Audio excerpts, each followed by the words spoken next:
ஆதி முதல் அந்தம் ஆவரணம் பூட்டி அன்னமிவள் மேடை வந்தாள் மின்னல் முகம் காட்டி கெட்டி மேளங்கொட்டிட மணப்பெண்ணை தொட்டு தாலி கட்டினான் மாப்பிள்ளை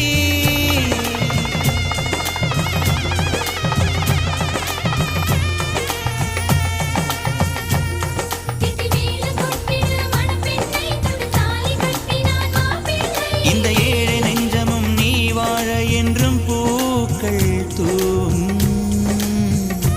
நீ வாழ நலமா